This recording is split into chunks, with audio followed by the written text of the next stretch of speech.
නමෝ තස්ස භගවතු අරහතු සම්මා සම්බුද්දස්ස සාදු සාදු සාදු. අපගේ පරම පූජනීය ගුරු දේවෝත්තම කල්යාණ මිත්‍ර පින්වත් ලොකු ස්වාමීන් වහන්සේට নমස්කාර වේවා. සාදු සාදු සාදු. ශ්‍රද්ධාවන්ත පින්වත්නි, අද දවසේ මේ පින්වතුන්ට මේ හෝරාව තුල ඊටමත් වටිනා දහම් කාරණාවක් අහන්න ලැබෙනවා. අද කාරණාව බොහෝ දිනකගේ හිතේ ඇතුලේ සැඟවිලා තියෙන ප්‍රශ්නයකට මම හිතනවා විශේෂ උත්තරයක් වේවි. ඒ තමයි ගොඩක් අය සිල් රකින්න ආසයි. ඒ වුණාට සිල් රකින්න බෑ. අපහසුතා එනවා. සිල් සමාදන් වුණත් බොහෝ කාලයක් රැක ගන්න බෑ. හුදෙක් පංචශීලයේවත් පරිපූර්ණ වශයෙන්, ඒ කියන්නේ සිල්පද පහම නොකඩවා එක දිගට රැක ගන්න බැරි ස්වභාවයක් බොහෝ දෙනා තුළ තිබෙනවා. ඒ නිසා මේ සිල්පද රකින්න බැරියයි ඒ සඳහා කළ යුත්තේ කොහොමද? පරිපූර්ණ සීලයක් ආරක්ෂා කර ගැනීමට කුමක් කළ යුතුද කියන එක බුදුරජාණන් වහන්සේගේ දේශනාවට අනුගතව සාකච්ඡා කිරීම තමයි මේ හෝරාව තුල අපි අද සිද්ධ කරන්නේ. ඉතින් පින්වතුනි, අද මේ උතුම් ධර්ම දේශනාව ශ්‍රද්ධා රූපවාහිනී විකාශනය කිරීම පිණිස දායකත්වයේ දරන්නේ කැනඩාවේ කැල්ගරි නගරයේ වෙසෙන පින්වත් රොෂාන් පෙරේරා, දුල්මිනී අනූපමා සිරිවර්ධන සහ බදුල්ලේ පදිංචි චන්දිමා තුෂාරී පෙරේරා යන දරුවන් විසින් මීට මාස 3කට පෙර 2021 ජූලි මාස 19 වෙනි දින කොවිඩ් රෝගී වැළඳීමෙන් මිය පරලෝ ගිය දයානි ප්‍රනාන්දු ආදරණීය මෑණියන්ට පින් අනුමෝදන් කිරීම මුල් කරගෙන අද මේ උතුම් ධර්ම දේශනාව සිද්ධ වෙන්නේ. ඉතින් පින්වත්නි, ඒ මිය පරලෝ ගිය මෑණියන්ට පින් අනුමෝදන් කිරීම මුල් කරගෙන කරන මේ ධර්ම දේශනාවෙන් තරම් අපි ධර්ම දේශනාවකින් බලාපොරොත්තු වෙන්නේ මිනිස්සෙගේ ජීවිතයට යහපත සැලසීම. යම් ධර්ම දේශනාවකින් මිනිස්යාට යහපත සැලසෙනවා නම් ඒ ධර්ම දේශනාව මුල් කරගෙන බොහෝ පින් උපදිනවා. ඒ පින අපිට පුළුවන් මියගිය ඥාතීන්ට අනුමෝදන් කරන්න. විශේෂයෙන් අද වගේ මාතෘකා කරගත් මේ අපි මේ දහම් පරයය, ඒ කියන්නේ මේ සීලය පිළිබඳව බොහෝ දිනෙකට යහපතක් වෙනවා. හේතුව පින්වතුනි, ගොඩාක් අය මම අර මුලින් මතක් කළා වගේ සිල් රකින්න ආසයි. සිල් රකින්න ආස නැතුව නෙවෙයි. ධර්මය අහනකොට, සීලය ගැන අහනකොට, ප්‍රතිපදාව පුරුදු කරනකොට ඉස්සෙල්ලාම පුරුදු කරන්න තියෙන දෙයක් නෙමෙයි සීලය. සීලය කියන එක නිවනට උපකාරයි. ඒ වගේම ඒ විතරක් නෙවෙයි, දෙව්ලොවක උපදින්න උනත්, සුගතියක උපදින්න උනත් ශ්‍රද්ධා, සීල, සුත, ත්‍යාග, ප්‍රඥා කියන සීක බලපානවනේ. ඒකට එතනත් සීලේ තියෙනවා. බොජ්ජංග ධර්ම වැඩිීමේදී සීලේ තියෙනවා. ඊට පස්සේ ආර්ය අෂ්ටාංග මාර්ගයේ සම්මා වාචා, සම්මා කම්මන්ත ආදී වශයෙන් සීලී තියෙනවා. එතකොට හැම තැනටම සීලෙ මුල් වෙනවා. එතකොට යම්කිසි කෙනෙක් ධර්මයේ හැසිරෙනවා කියලා, මම දැන් ධර්මයේ හැසිරෙනවා, ඉස්සරට වැඩිය මම දැන් වෙනස් කියලා කියනවා නම් ගොඩාක් අයගේ ඒ කියන්නේ ආ සීල් රකිනවා. ඒ වුණාට සමහර අය ගොඩාක් ආසාවෙන් බණ අහනවා. ඒ වගේම ගොඩාක් හොඳට පින්කම් කරනවා. ගොඩාක් දන් දෙනවා. එහෙම තිබ්බට සමහරවිට සිල් රැක ගන්න බෑ. එතකොට සමහරවිට නොකඩවා රැක ගන්න බෑ. නොකඩවා පසක තැබේවා. පෝය දවසට රැයක් පහන් වෙනකල් උපෝසතේ රකින්න බෑ. එහෙමයි ඉන්නවා. ඒ නිසා ඊළඟට සමහර අය ඒ නිසා සිල් රකින්න බැරි වීම නිසා තැවි තැවි ඉන්නවා. අනේ මට සිල් රකින්න බෑ. අනේ මට සිල් රකින්න බෑ. සීලේ තියෙන්නේ තැවෙන්නේ නැතිවීම පිණිස, විපිලිසර බව දුරු වීම පිණිස. ඒ සීලේ අර්ථය තමයි එයාගේ විපිලිසර බව නැති කරන එක. නමුත් යම්කිසි කෙනෙක් මේ සීල් රකින්න ගිහිල්ලා විපිලිසර බව, පසුතැවිල්ල ඇති කර ගන්නවා. එතකොට ඒ සීලයෙන් කරගත යුතු දේ නෙවෙයි එයා කරගන්නේ. ඉතින් ඒ නිසා ඒකත් මේ සිල් රකින්න තියෙන අමාරුව මොකද්ද? මේක කොහොමද තේරුම් ගන්නේ කියන කාරණාව නෙත්තිප්පකරණේ. ඒ කියන්නේ පින්වත් ලොකු ස්වාමීන් වහන්සේ පොත් වහන්සේ පරිවර්තනය කළා තියෙනවා නුවණැත්තන් ශ්‍රී සද්ධර්මයට පමුණුවන අසිරිමත් පොත් වහන්සේ කියලා. ඒ පොත් වහන්සේකේ තියෙනවා මේ ලෝකේ කෙනෙක් සිල්වත් වුණොත් ඒ සීලයට යන්නේ ආකාර පහකින් කියලා. ඒ කියන්නේ අපි දැන් සිල්වත් බව කියන එක අපි ගමුකෝ පංචශීලයේ කියලා. ඒ සිල්වත් බවට එන්නේ ආකාර පහකින්. එක්කෙනෙක් තමයි ප්‍රകൃතියෙම සිල්වත්. ස්වභාවයෙන්ම සිල්වත්. ඔබ අපි කියමු ගම්වල හිටියනම් ඔබ ඇසුරු කරන අය අතරතර හිටියනම් සමහර අය නැද්ද ප්‍රകൃතියෙම මේ සත්තු මරන්නේ. එයා කැමතිම නෑ ඒකට. කවදාවත් හොරකම් කරන්නේ. පිටරට මිනිසුත් ඉන්නවා. ප්‍රകൃතියෙම කරන්නේ ඒක. ඊළඟට වැරදි කාමසේවනේ අපුලයි. කවදාවත් බොරුවක් කියන්නේ. ඊළඟට සුරාවක් ගන්න නැති මිනිස්සු ගම්වලත් නගරෙත් ඉන්න පුළුවන්. උතර ප්‍රകൃතිය මෙයාලා බණ අහලත් නැහැ. ඊළඟට සීලී ආනිසංස දන්නෙත් නැහැ. පන්සිල් ඇරනොත් නැහැ. මොකක්වත් නැහැ. නමුත් සිල්වත්. මේ ලෝකයේ කෙනෙක් ප්‍රകൃතියෙන් සිල්වත් වෙන්න පුළුවන් කියනවා. ඒ කියා සසරේ පුරුදු කරගෙන ආපු එකත් එක වෙන්නේ. උදාහරණයක් ගත්තොත් බෝධිසත්වයෝ මව් කුසේ සිටිද්දී බෝසත් මාතාව ප්‍රകൃතියෙන් සිල්වත් වෙනවා. ඒ කියන්නේ සත්තු මරන්නේ, සොරකම් කරන්නේ, ඊළඟට බ්‍රහ්මචාරීය, ඊළඟට බොරු කියන්නේ, මත්පැන් මද්ද්‍රව්‍ය ගන්නෑ. එතකොට මහාමායා දේවිය මේ පන්සිල් මේක සමාදන් වෙන්න ඕන. එහෙම මොකුත් දන්නේ නැහැ. නමුත් ප්‍රകൃතියෙම සිල්පද පහ කැඩෙන්නේ නැහැ. ඒ දරුවා කුසට පැමිණීමත් එක්ක. ඊළඟට බලන්න උපනෝපන් ජීවිතයේ යසෝදරා උත්තමාවිය වැරදි කාමසේවනේ යෙදෙන්නේ. ස්වාමියෙක් ලැබුණොත් පතිවෘතාව රකින්නවා, නැත්නම් බ්‍රහ්මචාරීව ඉන්නවා. ප්‍රകൃතියෙම. ඒකට ඈ සීලය ගැන හෝ එහෙම නැත්නම් සමාදන් වීමක් හෝ නැහැ. ප්‍රകൃතියෙම. ඊළඟට මහ බෝධිසත්වයෝ සංසාරේම බොරු කියන්නේ. ප්‍රകൃතියෙම. මේ විදිහට ප්‍රകൃතියෙන් අපි ගත්තොත් එහෙම මහා කශ්‍යප මහරහතන් වහන්සේ ප්‍රകൃතියෙම බ්‍රහ්මචාරී. මේ විදිහට මේ ලෝකයේ කෙනෙක් ප්‍රകൃතියෙම සිල් රකින්න. ඉතින් අපිට මොන ගිහිල්ලා තියෙන ප්‍රകൃතියෙම බඹසර රකින්න තරුණ ළමයි අතර ඉන්නවා. කලාතුරකින් මොන ගහිනවා ප්‍රകൃතියෙන් බඹසර රකින්න. ඒ කියන්නේ කාමයට ආස නැහැ. පිවිතුරු බවට, පවිත්‍ර බවට, ජීවිතේ කැලලක් නැති බවට ආසයි. ප්‍රകൃතියෙම බඹසර එහෙම හරි පහසුවෙන් රකින්නවා. කිසි අපහසුයක් නැහැ. ඒ යාළගේ සසරේ ස්වභාවය. යාළා සසරේ පුරුදු කරපු ධාතු ස්වභාවය. ඒතර කෙනෙකුට ප්‍රകൃතියෙන් සිල්වත් වෙන්න බැරි වුණා කියලා දුක් වෙන්න කාරණාවක් නෙවෙයි. ඒක ලෝකයේ තියෙන එක්තරා ස්වභාවයක්. එතකොට ඊළඟට තියෙනවා නෙත්තිප්පකරණ විස්තර කරනවා කෙනෙක් සිල් රකින්නවා, සිල්වත් වෙනවා, සමාදන් වෙලා. ඔන්න කෙනෙක් ප්‍රകൃතියෙන් සිල්වත් නැහැ. හැබැයි සමාදන් වෙලා. ඒ කියන්නේ බහුතරයේ ඔතන ඉන්නේ.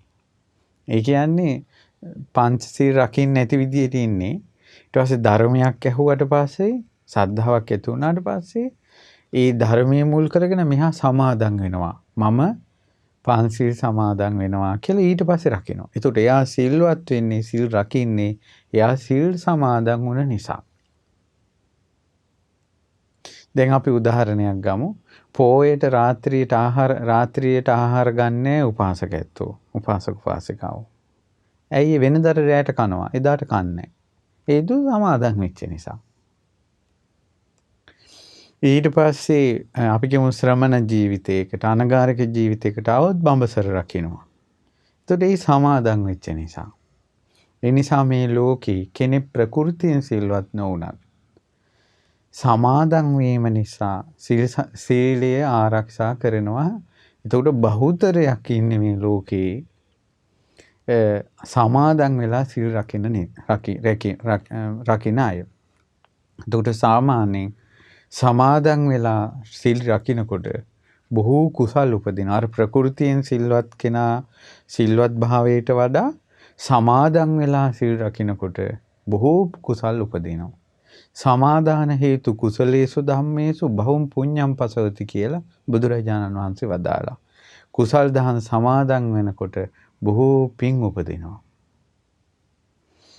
ඔන්න දෙවෙනි කෙනා. පළවෙනි කෙනා ප්‍රകൃතියම සිල්වත්. දෙවෙනි කෙනා සමාදන් වෙලා තමයි සිල් රකින්නේ. ඊළඟට තියෙනවා ශ්‍රද්ධාවෙන්ලත් චිත්ත ප්‍රසාදේ නිසා සිල්වත් වෙනවා. ශ්‍රද්ධාව නිසා. ඒ කියන්නේ දැන් මෙයාට ප්‍රകൃතියම සිල්වත් නැහැ. සමාදන් වුණා කියලත් මෙයාට සමාදන් වීමෙනුත් නෙමෙයි මෙයා සිල් රකින්නේ. ප්‍රകൃති මේ සද්ධාව නිසා. මම උදාහරණයක් කියන්නම්. සද්ධාව නිසා සිල් රැකීම ඉස්සර හිටියා සිටුවරේ. මට මතක නෑ උග්ග සිටුතුමාද කියලා. ඒ සිටුවරයා සුරා පානය කරනවා. එතකොට ওই සුරා පානය කරලා මෙයා දවසක් විහෙරට ගියා. විහෙරට ගිහිල්ලා යම් වෙලාවක එයා යනකොටම භාග්‍යවතුන් වහන්සේ දැක්කද? දෙතිස් මහා පුරුෂ ලක්ෂණයන්ගෙන් යුතු කරුණාවෙන් තෙත්තු නිත්සංගලක් ඇති මගේ බුදුරජාණන් වහන්සේ දුටු පමණින්ම එහාගේ වෙරි නැති වුණා. ඒ ඇතිවෙච්ච සද්ධාව මුල් කරගෙන එයා පස්සේ කාලෙක මගපල් ලබනවා. කවදාවත් සුරාවට සිතවිල්ලක් පහළ කළා නැහැ. බලන් චිත්ත ප්‍රසාදයෙන් එයාට සුරාමේරේ මජ්ජපමා දට්ඨානා වේරමණී සික්ඛාපදං කියලා සමාදන් වෙන සිල්පදේ සද්ධාව මුල් කරගෙන එයා සිල්වත් වුණා. තව අපි අහලා තියෙනවා එක මගදී අමාත්‍යවරයෙක් හිටියා. ඒ අමාත්‍යවරයා බිම්බිසාර මහරජුරුවන්ගේ රාජමාලිගාවට බුදුරජාණන් වහන්සේ ඇතුළු සංගරුවන දානෙට වඩිද්දී මෙතුමාට ලැබිලා සාරිපුත්ත මහරහතන් වහන්සේගේ සිරිපාදෝණය කරන්න. එතකොට ධර්ම සේනාධිපති වූ ප්‍රඥාවේ පර්වතයේ මුදුනට නගින ලද කිනිහිරියා මලේ පාටින් බබලන මාගේ සාරිපුත්ත මහරහතන් වහන්සේගේ සිරිපා මෙයා මේ පැන් වලින් දෝණය කළාට පස්සේ මෙයාට හිතිලා මම මේ උත්තමයන්ගේ සිරිපා මගේ අතින් ඇල්ලුවා. දැන් මගේ අත ධාතු කරඬුවක්. දැන් මගේ අත ධාතු කරඬුවක්. මේ අතින් මං ස්ත්‍රියක් ස්පර්ශ කරන්නේ නැහැ කියලා ඒ සද්ධාවෙම බ්‍රහ්මචාරී වුණා. දෙවි හිමියෙන් බ්‍රහ්මචාරී ඊට පස්සේ දෙව්ලොවත් බ්‍රහ්මචාරී. එතකොට ඔහුට ඒ ඇති වුණේ ශ්‍රද්ධාවෙන්නේ. ශ්‍රද්ධාව. චිත්ත ප්‍රසාදේ. චිත්ත ප්‍රසාදෙන් සීලයට එීම ගැන තවත් විස්තරයක් කියන්නම්. ඒ තමයි එක්තරා දවසක මේ ඔන්න සංඝයාට දානයක් තිබුණා. එතකොට ඒ දානේ අවසන් වුණාට පස්සේ දුගියන්ටත් තිබ්බ ඉඳුල් ලබා දුන්නා. එක දුගියෙකුට හම්බුනේ කිරි ටිකක්. එතකොට පොල් කට්ටකට හරි මොකක් හරි කබලකට මෙයාට කිරි ටිකක් හම්බ වෙලා. එතකොට අනිත් දුගියෝ ඉතින් තමන්ට ලැබිච්ච එක කකා මේ මිනිස්සු යනවා යාචක පිරිස. එතකොට මේ මිනිස්සයා මේ කිරියේ කැරහන් ගහක් මුලට ගිහිල්ලා මේක බොන්න හදනකොටම එදා දානෙට පරක් වෙලා. ඒ කියන්නේ ඒ දානෙට පස්සේ වඩිනවා මොගලම් මහරහතන් වහන්සේ. මෙයාට හිතුණා දැන් මේ උත්තමයන් වහන්සේ පරක් වෙලා වඩින්නේ. දානේ තියනවද නැත්ද දන්නේ මටත් මේ සංසාරේ නොදුන්න නිසානේ ලැබෙන්නේ නැත්තේ කියලා මම මේක පූජා කරනවා කියලා මේ හැබැයි මම මේ වගේ කුණු කබලක තියෙන දෙයක් මේ උත්තමයන් වහන්සේ මේ රාජ මහා මාත්‍යවරු වඳින පුදන අහසේ ඉරිදි ප්‍රාතිහාර්ය පාන මේ උත්තමයා මේ මගේ මේ කබලේ තියෙන මේ කිරි ටික ගණීවිත දන්නේ කියලා මේ හිත හිතා ඉන්නකොට මුගලන් මහරහතන් වහන්සේ හිත දැක්කා. මුගලන් මහරහතන් වහන්සේ ඉදිරියේ දන් දෙන සිටු ගෙදරට හැරෙන්නේ නැතුව අර යාචකයා දිහාට හැරුණා. ඒ මහරහතන් වහන්සේලා දුප්පතුන් උදෙසා පහළ වූ මුනිවරු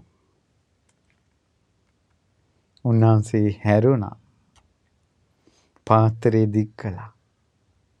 පුදුමයි අර මිනිසයාට. ඒ මිනිසයා පාත්‍රයට පෑන් මේ කිරි පූජා කළා. පූජා කළාට පස්සේ ඒ කිරි ටික දැන් ආයෙ හිතට වළඳයිද දන්නේ. එතන ඉස්සරහා ඉඳගෙනම මොගලන් මහරහතන් වහන්සේ වැළඳුවා. එදා මොගලන් මහරහතන් වහන්සේට දාන ඉච්චරයි. අර ලැබිච්ච කිරි ටික. මොගලන් මහරහතන් වහන්සේත් පතල වැඩියා. අර මිනිසයාට හිතා ගන්න බෑ.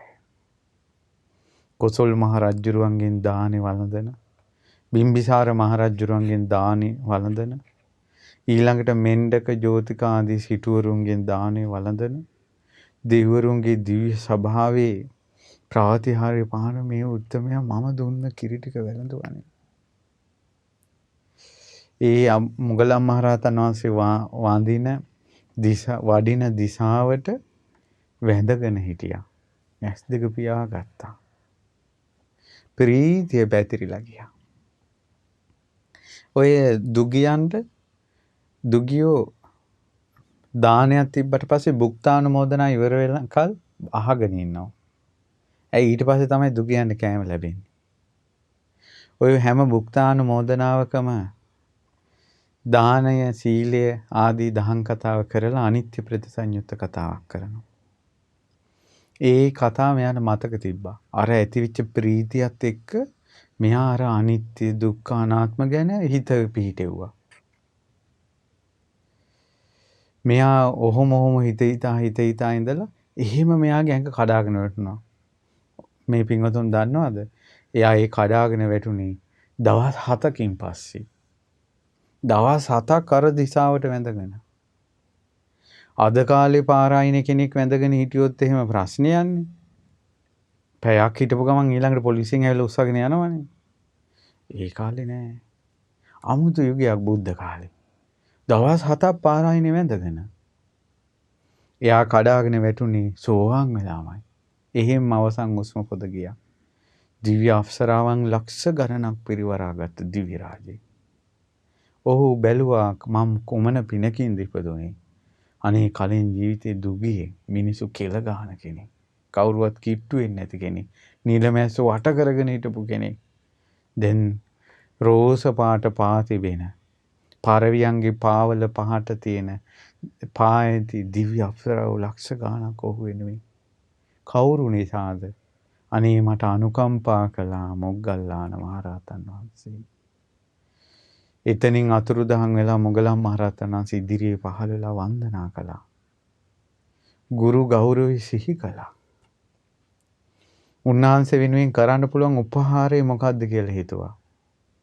එතකොට ඒ දෙවියාගේ හිතෙත් ඒ දෙවියා දැක්කා. දෙවියන්ට හිත විග්‍රහ කරගන්න පුළුවන්. දෙවියාගේ හිතේ බලවත්ම තියෙන කෙලෙසයක් තමයි රාගය. තමන්ගේ ආචාර්යවරයා වෙනුවෙන් බඹසර සමාදන් වුණා. බඹසර හිතුවා. එතකොට එදා ඉඳලා බ්‍රහ්මචාරී. ස්ත්‍රී ඇසුරක් නැහැ. එතකොට ඔහු ඒ සීලයට ආවේ කොහොමද? අර ආචාර්ය ගෞරවයේ ශ්‍රද්ධාව මුල් කරගෙන. බුදුරජාණන් වහන්සේගේ ගුණ හිතලා, ධර්මයේ ගැන හිතලා, ඊළඟට සංඝයා ගැන හිතලා, ඒ වගේ ඇතිවෙච්ච චිත්ත ප්‍රසාදේ නිසා ශ්‍රද්ධාව මුල් කරගෙන, බලවත් චිත්ත ප්‍රසාදේ මුල් කරගෙන සිල් රකින්න අය මේ ලෝකේ ඉන්නවා. ඔන්න තුන්වෙනි මේ සීලේ රකින්න තුන්වෙනි කොටාසේ. පළවෙනි එක ප්‍රകൃතියෙම සිල්වත්. දෙවෙනි කාරණාව තමයි සමාදන් වෙලා සිල් රකින්න. ඊළඟ කාරණාව තමයි ශ්‍රද්ධාව අධික වෙලා චිත්ත ප්‍රසාදේ බලවත් වෙලා සීලයට එනවා. ඊළඟ කාරණාව තමයි සිත සංසිඳීමෙන් ලත් සමතෙන් සිල්වත් භාවයට එනවා. සමතේ සමාධියක් ඉපදිලා හිත එකඟ වෙන්න ගත්තොත් එහෙම ඒ මුල් කරගෙන යා සිල් රකින්න. ඒ කියන්නේ එයාට සමාදන් වෙලා සිල් රකින්නත් බැරි. ඊළඟට සද්ධාව තිබ්බත් සිල් රකින්න බැරි. එයාගේ නීවරණ බලවත්. කාමරාගේ ව්‍යාපාදයේ මේ ආදී නීවරණ බලවත්. ඒ නීවරණ බලවත් නිසා ඉන්ද්‍රිය අසංවරයේ බලවත් නිසා මෙයාට සමාදන් වුණා සිල් රකින්න බෑ. ඒතකොට මෙයා භාවනාවකින් හිත සංසිඳෙව්වොත් සමතේ මුල් කරගෙන එයාට සිල්වත් වෙන්න අනුග්‍රහ කරනවා. එතකොට එයා සීලය නොකඩවා ඉදිරියට ආරක්ෂා කරගෙන යන්නේ සමතේ මුල් කරගෙන. ඒ කියන්නේ හිත සංසිඳීම මුල් කරගෙන. භාවනාවෙන් තමයි හිත එකඟ කරන්නේ. ඔන්න ඒ හතරවෙනි ක්‍රමය. එහෙම සිල්වත් වෙන අයත් ඉන්නවා. සමතෙන්. ඊළඟට සිල්වත් වෙන පිරිසක් ඉන්නවා විදර්ශනා ප්‍රඥාවෙන් සිල්වත් වෙන. විදර්ශනා ප්‍රඥාවෙන් සිල්වත් වෙන කියන්නේ සමහර අය ඉන්නවා හරි ශ්‍රද්ධාවන්තයි.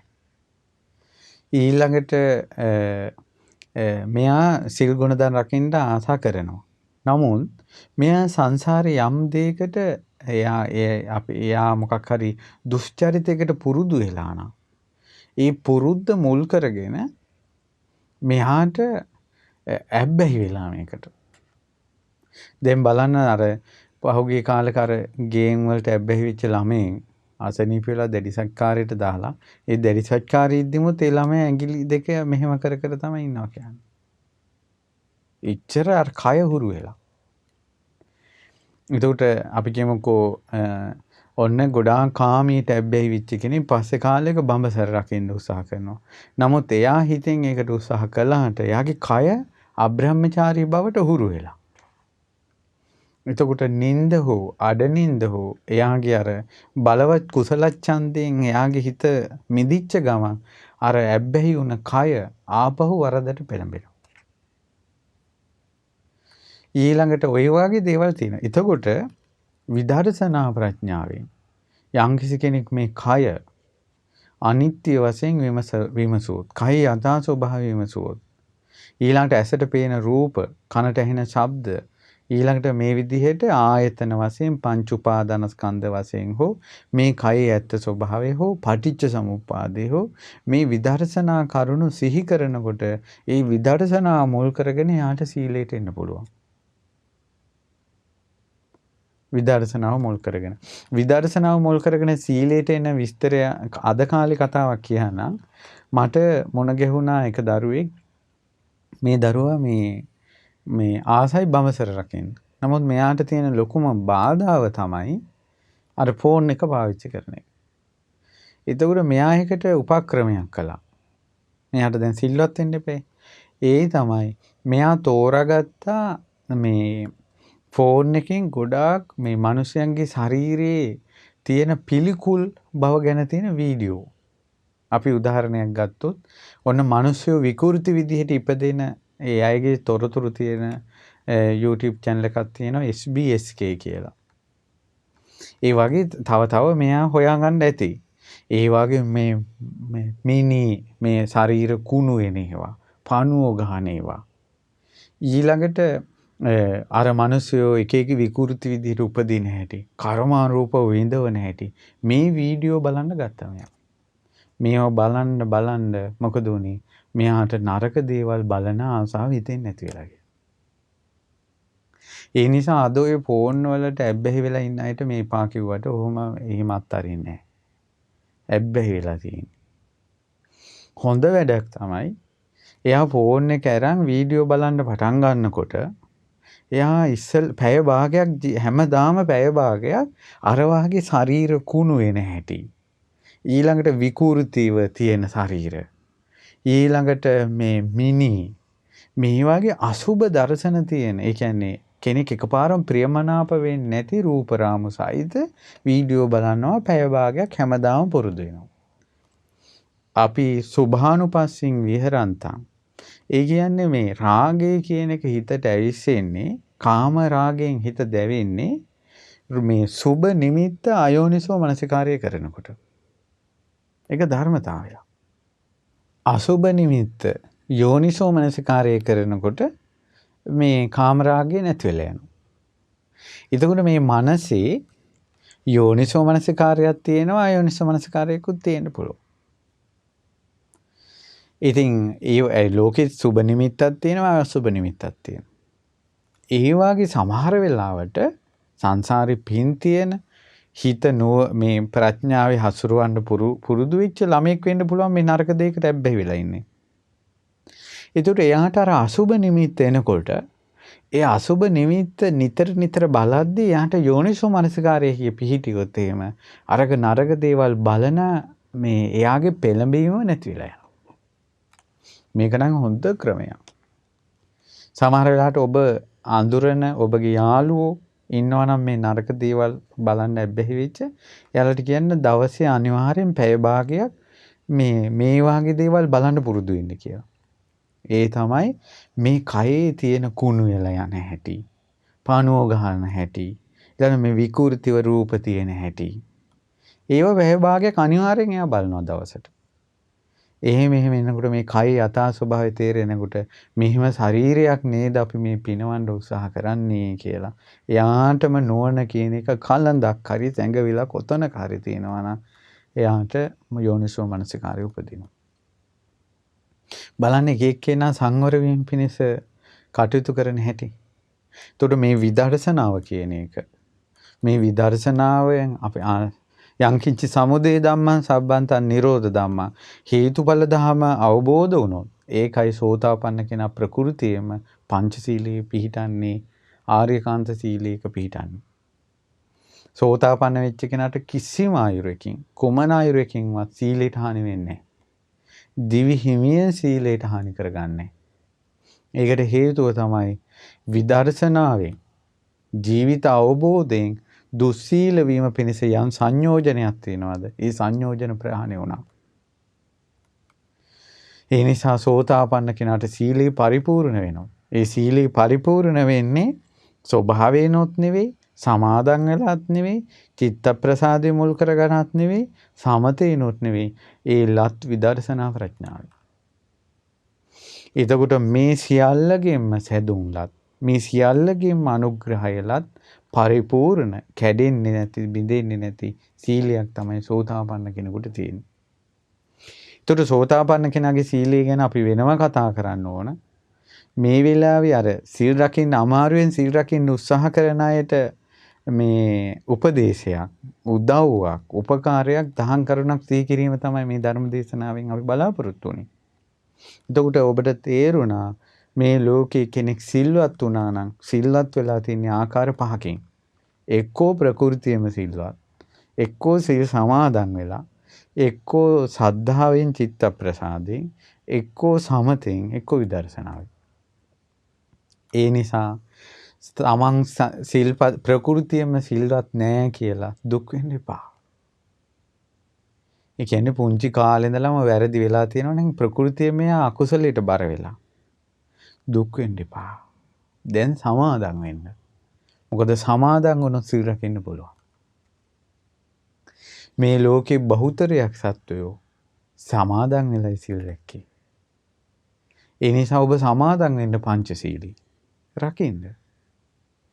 ඊළඟට ඔන්න දැන් සමහර අය ඉන්න සමාදන් වුණත් රකින්න අමාරුයි. එහෙනම් ඒ නිසා අනිවාර්යයෙන්ම සිල් රකින්න කැමති කෙනා සද්ධාවෙන් අනුග්‍රහය ලබන්නේ. කියන්නේ බුදුරජාණන් වහන්සේගේ ගැන පැහැදීම, ධර්මයේ ගැන පැහැදීම, සංඝ රත්නය ගැන පැහැදීම, චිත්ත ප්‍රසාදයේ ගුරු ගෞරවය, ඒව ඔක්කොම හිතේ ප්‍රගුණ කරන්න. එතකොට ඔබ රකින්න ආස කරන සීලය ඔබට රැක ගන්න ලොකු අනුග්‍රහයක් ශ්‍රද්ධාවෙන් ලැබෙනවා.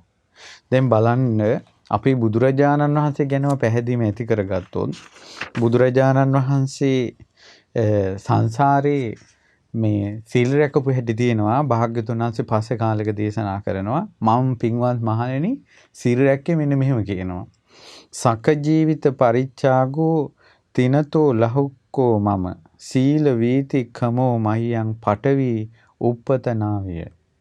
කියනවා පින්වත් මහණෙනි මගේ ජීවිතය මං තනකොළ ගහක් ගානට දාලා මං සිල් රැක්කේ කිව්වා.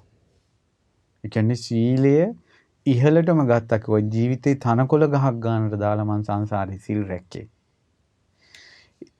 පින්වත් මහණෙනි, මගෙන් සිල්පදයක් කැඩෙනවා කියන එක හරියට මහ පොළොව අනිත් පැත්තට පෙරලෙනවා වගේ කියනවා. ඒ විදිහට මං සීල පාරමිතාව පිරුවා කියනවා සංසාරේ. ඒ වගේ ශාස්ත්‍රුන් වහන්සේ නමකට දිවි පුද පුදා සීලයට ආශිර්වාද ගන්න. නිරන්තරං ජාති සතං චජෙය්‍යං මම ජීවිතං නේව සීලං පබින් දෙය්‍යං චතු දීපාන හේතුපි කියනවා. කියන මේ පාර විතරක් නෙවෙයි. ඒ කියන්නේ කෙනෙක් කියනවා උඹ මේ සිල්පදේ කඩපන් නැත්තම් උඹ මේ ජීවිතෙත් මරලා ඊළඟ ජීවිතෙත් මරලා ඊළඟ ජීවිතෙත් මරලා කියලා කිව්වොත් එහෙම ජීවිත 100 ගාණක් මාව මැරුවත් මට එක සිල්පදයක් කරන්න බෑ කියනවා. පින්වත් මහන්නේ එහෙම කියනවා මං සිල් රැක්කේ සංසාරේ. කවුරු හරි කිව්වොත් නුඹට සංක්විති රජකම දෙනවා මේ සිල්පදේ කඩපන් කියලා. පින්වත් මහණෙනි මම සීලය තෝරගත්තා. සංක්විති පදවිය තෝරගත්තේ නැහැ. යදි චිත්ත වසී හෙස්සං පරිහායිස්සාමි සීලතෝ සීලේන පරිහීනස්ස උත්තමත්තෝන සිජ්ජති කියනවා. මම සිතට වසඟ වෙලා සීලෙන් පිරිහුණොත් අනේ මම උතුම් දෙයක් කරා කොහොමද යන්නේ කියලා මන් නිතර හිතුවා කියනවා සංසාරේ. කාමං විජ්ජතු යංකායෝ ඉදේව විකීරියතු නේව සීලම් පබින්දිහියං විකිරන්තේ බුසංවය. මගේ කය විසිරිලා සිඳී බිඳී වෙනසී යත්වා. මගේ කය බොල් වී මිටක් වගේ විසිරී යත්වා. මගේ සිල්පදයන් නම් කැඩෙන්න එපා. එතකොට කොහොම බඹසර රකින්න ඇතිද? කොහොම පංච සීලේ රකින්න ඇතිද? සීල පාරමිතාවේදී කියනවා අනුරක්ඛින් මම සීලං නාරක්ඛින් මම ජීවිතං. සංසාරේ මම රැක්කේ සීලය ජීවිතේ රැක්කේ නෑ කියනවා. දැන් අපි රකින්නේ අද ලෝකේ හැම දෙනාම මොකටද ආස? ජීවිතේට. මහා බෝධිසත්වය වදාලා මම ගොඩාක් සසරේ රකින්න ආස කළේ සීලය. අතහැරී ජීවිතේ. සීලවාහි තදා ආසින් බෝධියායේව කාරණා. මං ඒ හැම දෙයක්ම කළේ චතුරාර්ය සත්‍ය අවබෝධ කරනවා කියන අදහසින්මයි කියනවා. මෙහෙම සීලයක් කොහොමද? සංසාරේ මහ බෝධිසත්වයන්ගේ සීලයට වඳින්න ඕන නේද? එහෙනම් බෝසත් කාලේ සකල කෙලෙස් තියෙන කාලේ. මේ කෙලෙස් නැසපු කාලේ නෙවෙයි. සකල කෙලෙස් තියෙන කාලේ පින්වත්නි මෙහෙම සිල් රැක්කනම් සම්මා සම්බුදුරජාණන් වහන්සේගේ සීලය කොහොමද? ඒවා සිහි කර කර අනේ මේ සත්‍යානුභාවයෙන් මට සිල් රකින්න ආශිර්වාද ලැබෙන්න ඕන කියලා අඩුම තරමේ පංච සීලේවත් ආරක්ෂා කරගන්න අදිෂ්ඨාන කරගන්න ඕනේ. ඊළඟට මේ ධර්මයෙන් සිල් රැකපු අය ලැබපු සම්පත ධර්මයේ තියෙන කාරණා අපි උදාහරණයක් ගත්තොත් සිල් රකින්න කෙනාට මහත් වූ භවභෝග ලැබෙනවා. සිල් රකින්න කෙනාට කීර්ති ගෝසාව පැතිරිලා යනවා. සිල් රකින්න කෙනාට මේ ජීවිතේ විසරදයි ඕනම සභාවකට ඕනම තැනකට බය නැතුව යන්න පුළුවන්. සීල් රකින්න කෙනා සිහි මුලා නොවි මැරෙනවා. සුළුපටු දෙයක්ද සිහි මුලා නොවි මැරෙනවා කියන එක. ඊළඟට සීල් රකින්න කෙනා කය බින්දලා මරණ මත්තේ දෙව්ලොව උපදිනවා. සීලය කියන්නේ දෙව්ලොවට තියෙන ඉනිමඟක්. ඉතින් අර ධර්ම කාරණු හිතලා චිත්ත ප්‍රසාදය ඇති කරගන්නවා. ඊළඟ රහතන් වහන්සේලාගේ ජීවිත මහා කස්සප මහරහතන් වහන්සේගේ බඹසර අඟුලිමාල මහරහතන් වහන්සේ වරදින් නැගී හිටපු හැටි යසෝදරා උත්තමාවියගේ සීලය මහරහතන් වහන්සේලාගේ සීලය ලංකාවේ පස්සේ කාලයක මලියදේව මහරහතන් වහන්සේගේ කාලේ අවුරුදු 80ක් වයස ඇති තෙරුන් වහන්සේ නමක් ඉඳලා තියෙනවා. උන්වහන්සේ මේ මලියදේව මහරහතන් වහන්සේ පැම්පාසු කරවන්න අහනවා. කැමැති වෙනවා. පැම්පාසු කරවලා උඩට ආවට පස්සේ උන්වහන්සේ දේශනා කරනවා ආයුෂ්මත් මලියදේව මට වස් 60යි කියනවා. වස් 60ටම අද තමයි කියනවා කෙනෙක් ඇඟට අත තිබ්බේ. කොහොමද? උන්වහන්සේලාගේ සංවර බව. අවුරුදු 80යි කරඬුලෙන හිටපු චිත්තගුත්ත මහරහතන් චිත්තගුත්ත තෙරුන් වහන්සේ. අවුරුදු 60ක් වස් 60ක් අවුරුදු 60ක් කරඬුලෙන ඉඳලා තියෙනවා. උඩ තිබ්බ චිත්‍ර කරඬුලෙනේ ඇඳලා තිබ්බ චිත්‍ර දැකලා නැහැ. ඇස උඩට ඔසවලා නැහැ.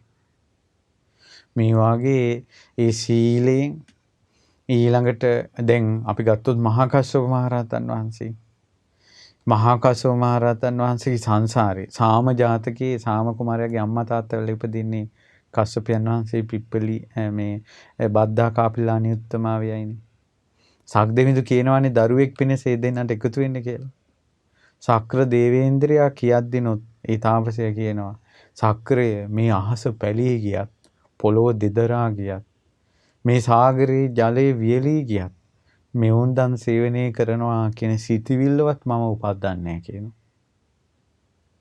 කොහොමද මේ රහතන් වහන්සේලා සරණ ගියොත් ඉන්න දිශාවට වදින්න ඕන. ඉන්න දිශාවට ගලපාත වෙහෙරේ කාශ්‍යප මහරහතන් වහන්සේගේ දඩදා වහන්සේ වැඩ ඉන්නේ. රුවන්වැලි මහසෑයේ ද්‍රෝණයක් සරුවඥ ධාතු වැඩ ඉන්නවා. අඟුලිමාල මහසෑයේ වරදින් නැගී හිටපු මේ මහා මුනිවරයාණන් වහන්සේගේ ධාතුන් වහන්සේලා 19ක් වැඩ ඉන්නවා. ඒ ස්තූප වැඳ ඒ උත්තමයාගේ ගුණ සිහි කර සීලයට ආශිර්වාද ගන්න ඕනේ නේද? ඉතින් ඒ නිසා සීල රකින්න ආස කෙනා සමාදන් වෙන්න ඕන. ශ්‍රද්ධාවෙන් චිත්ත ප්‍රසාදයෙන් අනුග්‍රහ ලබන්න ඕනේ. ඊළඟට අනුග්‍රහ ලබන්න ඕන සමතේනොත් විදර්ශනාවෙනොත්.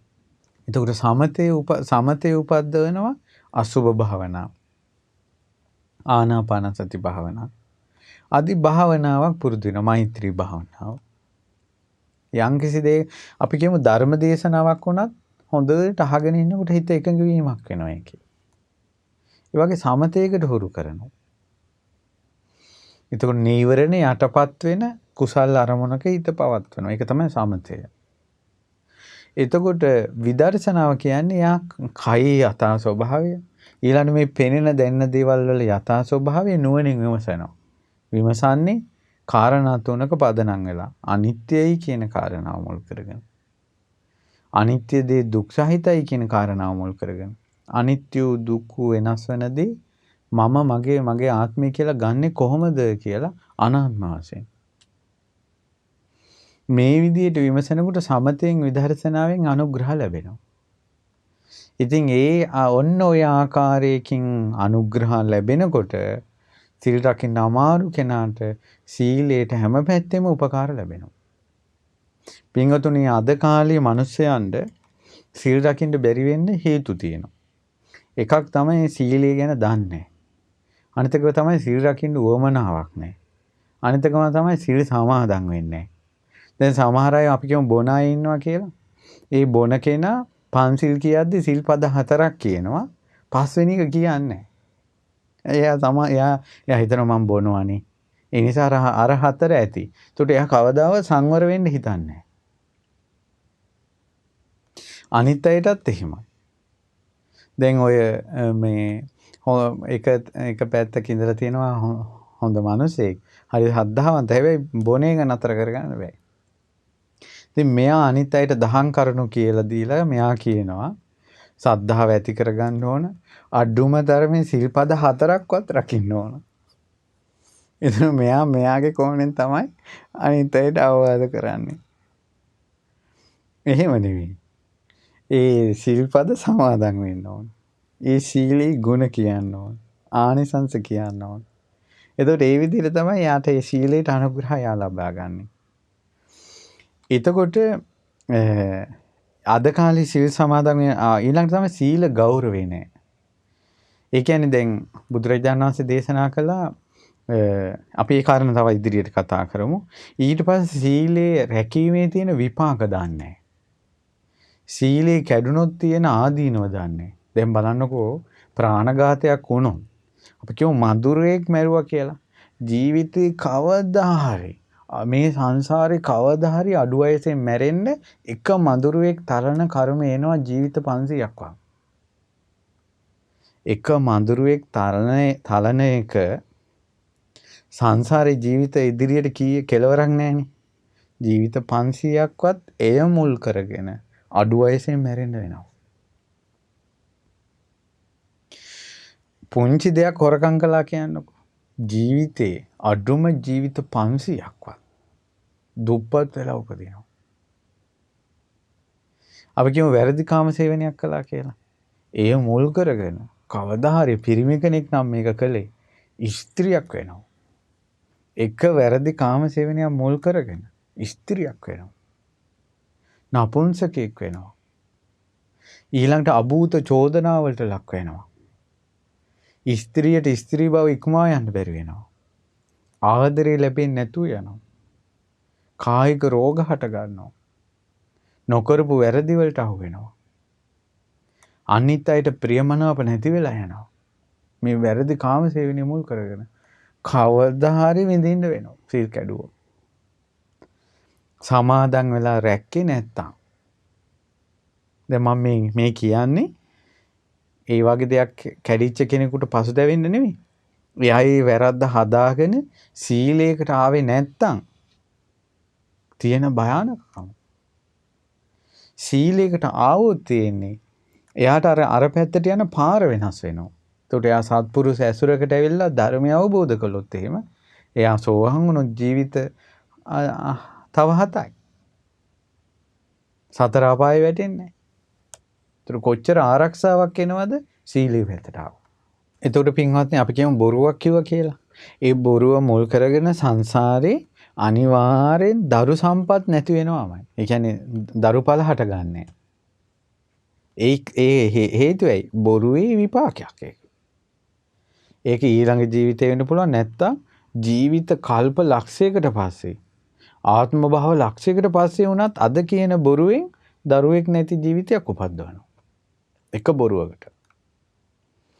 ඒ වගේම දරුවෙක් ඉපදුනත් දුවෙක් උපදින්නේ. ඊළඟට තව දරුවෝ හිටියත් ඒ දරුවන්ගෙන් ඈත් වෙන්න වෙනවා. දැන් අද කාලේ ගොඩාක් ඔය මේ සංසාරේ බොරු කියපු ඒ වගේ විපාක අද කාලේ මිනිස්සු විඳිනවා. ඇයි? දරුවෝ රට අම්මලා මෙහි එක කුඩුම්බියක් විදිහට පවුලේ සියලු දෙනා එකට ඉන්න බැරි වෙනවා. ඊළඟට තමයි මුඛය ගඳ කහනවා. ඒ වගේම යා කියන දේ අනිත් අය අහන්න නැතුව යනවා. වචන පටලැවෙනවා. ගොළු වෙනවා. මේ වගේ කර්ම විපාක එනවා කවදා හරි මේ කියන එක බොරුවකට. ඉතින් මේ ලෝක සත්වයා මේ පින්පව් කුසල අකුසල විශ්වාස කරන්නේ නැති නිසා දුෂ්චරිතයේ දී වාසය කර. ඒකට සමහර අය කියනවා නේද අනේ අද කාලේ බොරු කියන්නේ නැතුව ඉන්න බෑ කියලා. ඒ තමයි පින්වත්නි මේ අභාග්‍ය සම්පන්න කාලයක ඉපදුනාට පස්සේ භාග්‍යතුන් බුද්ධ කාලෙන් ඈත් වුණාට පස්සේ රහතන් වහන්සේලාගේ යුගයෙන් ඈත් වුණාට පස්සේ කාමයේ වැජඹෙන ලෝකයක ඉපදුනාට පස්සේ ඒ යුගයේ සාපය ඊළඟට අසත්පුරුෂ සමාජයක සාපය අර කෙනා විඳිනවා. ප්‍රමාදී වීමේ සාපය ඒ යුගයේ සසරින් එතර වෙන්න බැරි වෙච්ච එකේ සාපය ප්‍රමාදී වීමේ දුක තමයි අද අපි සියලු දෙනා විඳින්නේ. අද කුසල් වඩන්න අමාරුයි. මේ ධර්ම අවබෝධයකට එන්න අමාරුයි. වාද විවාද තර්ක වැඩි කියන එක තේරෙන්නේ නැහැ. මේ ඔක්කොම බුදුරජාණන් වහන්සේ ළඟ රහතන් වහන්සේලා ළඟ ධර්මය අවබෝධ කරගන්න තිබ්බ අවස්ථාව මඟ හැරගත් එකේ ප්‍රමාදයෙන් අපි විඳින දුක. ඒ නිසා මේ පුජ්‍යලයාට ප්‍රමාදයේ තරම් තවත් අයහපතක් නැහැ කියලා බුදුරජාණන් වහන්සේ වදාළා. මේ මුළු බුද්ධ ශාසනයම කැටිකොට මාගේ ශාස්ත්‍රූ බුදුරජාණන් වහන්සේ පිරිනිවන් පාන මොහොතේ වදාළා අප්‍රමාදේන සම්පාදේත අප්‍රමාදීව කුසල් වඩන්න කියලා. සියලු අයහපත එන්නේ ප්‍රමාදයෙන්. සියලු යහපත වෙන්නේ අප්‍රමාදයෙන්. ඉතින් ඒ නිසා බලන්න පින්වත්නි අර ඒ සමාජේ බොරු කියන්න බැරුව අද ජීවත් වෙන්න බෑ බොරු කිව්වේ නැත්තම්. බොන්නේ නැතුව ජීවත් වෙන්න බෑ. ඉතින් මිනිස්සු කියනවනේ පාටි වලට ගියොත් ඉතින් බොන්නේ නැති කෙනා දැන් අද කාලේ පුදුම සමාජයනේ බොන කෙනා ප්‍රශංසා කරනවා. හැබැයි මෙහි බලන්න මේ ලෝකී ස්වභාවයේ තව ඒ කාරණාවක් තියෙනවා. අපි බොන එක ගැන කතා කරමු. බීමනාව මුල් කරගෙන එයාට සංසාරේ උමතු වේවා කියන විපාකේ අනිවාර්යෙන් එනවා. එක බීමනාවක් මුල් කරගෙන අවම ජීවිත 500ක් උමතු වෙන ගතිය. දරා ගන්න බෑ පොඩි දෙයකින් මානසිකව වැටෙනවා. පොඩි දෙයෙන් සියදිවි හානි කර ගන්නවා. ඒ විදිහට යාව උමතු කරන්නේ එයා සංසාරේ බීපු එක සුරාපානය කරපු එකේ කර්ම විපාකයක් විදියට. ළඟදීන් විදේශ රටක සිටින තරුණ යුවලක් සුරාවට ඇබ්බැහි වෙලා දෙන්නම වාසය කරද්දී අර ඒ දුවට යසෝදරා රහත් තෙරණිය ගැන ධර්ම දේශනාව අහන්න ලැබිලා. රාහුල මහතා යසෝදරා. ඇයට පුදුම ආසයි හිතිලා ඒ රහත් තෙරණිය ගැන අහනකොට. ඊට පස්සේ මෙයා මොකද කළා? දැන් හැබැයි මෙයාගේ ජීවිතේ එක පැත්තක් මෙයා සුරාව ගන්නවා. ඊට පස්සේ මෙයා කොහොම හරි යසෝදරා රහත් තෙරණියගේ පින්තූරයක් හොයාගෙන ගෙදර ගෙනල්ලා ඒ පහන තිබ්බා. පහන තියලා යසෝදරා රහත් තෙරණියට හිතෙන් වැන්දා. මෙයා ගාථා කියන්නේ ඔයා දන්නේ නැහැ. අනේ උතුම් කෙනෙක් මේ කියලා. එහෙම හිතලා දැන් එයා නිදාගත්තා එදා. අඩ නිින්දෙන් එක දිගට ඇහෙනවා බොන එක නතර කරන්න ඕන. මේ වයින් ගන්න එක නතර කරන්න ඕන කියලා හිතෙනවා යාට. එහෙම නිින්ද ගියා. ඊට පස්සේ උදේ නැගිටිනකොටත් අරකමයි හිතට ආවේ. එදා ඉඳලා අද දක්වා ඒ උපාසිකාව ළඟදී මේ පොල් ගහවලට කතා කරලා තිබ්බා. සුරාව බොන්න හිතෙන්නේ නැහැ. අප්පිරියයි. ඒක කොහොමද වෙන්නේ නැත්තේ? එයා සද්ධාව මුල් කරගෙන සීලයට ආපු කෙනෙක්. මෙයා මෙතෙක් කාලයක් සුරාවට ඇබ්බැහි වෙලා ඉඳලා තියෙන අමනුෂ්‍ය දෝෂයක් එක්ක. රාහුල මහතා යසෝදරා උත්තමාවියට සද්ධාවෙන් පාන තිබ්බ ගමන් අර දෝෂී සුණු ඉසුණු වෙලා ගියා. ඒකට හේතුව තමයි බුදුරජාණන් වහන්සේට ගොඩාක් අමනුෂ්‍යෝ අමනාපයිනේ. අද අමනුෂ්‍ය කරදර ගොඩාක් මිනිස්සුත් එක්ක තියෙනවානේ. ඒකට හේතුව මතකද ආටානාටි සූත්‍රී බුදුරජාණන් වහන්සේ වදාලා මේ වෛශ්‍රවණ දිවි රාජයා ස්වාමීනි මේ යක්කු නයි ඊළඟට මේ කුම්භාණ්ඩකය නොයෙක් භූත පිසාචයෝ මේ බුදුරජාණන් වහන්සේගේ දහමට අකමැති වෙන්න හේතුව තමයි බුදුරජාණන් වහන්සේ පන්සිල් රකින්න කියලා දේශනා කරන නිසා. සත්තු මරන්න එපා, හොරකම් කරන්න එපා, වැරදි කාම සේවනය කරන්න එපා, බොරු කියන්න එපා, මත්පැන් මත්ද්‍රව්‍ය පාවිච්චි කරන්න එපා කියලා දේශනා කරන නිසා තමයි කැමැති නැත්තේ. ස්වාමීනි භාග්‍යතුන් වහන්සේ මේ නොයෙක් යක්ෂ අමනුෂ්‍යයෝ මේ අය අපටි විරතායේව පානාති පාතා ප්‍රාණඝාතයෙන් වැළකීලා නැහැ. සොරකමින් වැළකීලා නැහැ, වැරදි කාම සේවනයෙන් වැළකීලා නැහැ, බොරු කීමෙන් වැළකීලා නැහැ, සුරාවෙන් වැළකීලා නැහැ. දැන් බුදුරජාණන් වහන්සේ පන්සිල් රකින්න කියලා කියන්නේ යක්කුණ්ඩද මිනිසුණ්ඩද? මිනිසුණ්ඩ. අමනාප වෙන්නේ කවුද? අමනුෂ්‍යෝ. ඒකට හේතුව මොකද? මිනිසුන්ගේ ඇඟෙන් තමයි එයාලා ඒවා කරන්නේ. මිනිසුන්ගේ ඇඟෙන්. ඒතර මිනිස්සු සීලයට ආවොත් එහෙම අරයිට ඉන්න බෑ. ඒ නිසා පන්සිල් ගැන කතා කරනවට කැමති නෑ. අද කාලේ පංචශීලයේ ගැන කතා කරන්නේම නැති තරන්නේ. මිනිස්සු ගොඩාක් බණ අහන්න කැමති මොනවද? විහිළු කතා, කොණුහරුප කතා, ඊළඟට දේශපාලන කතා.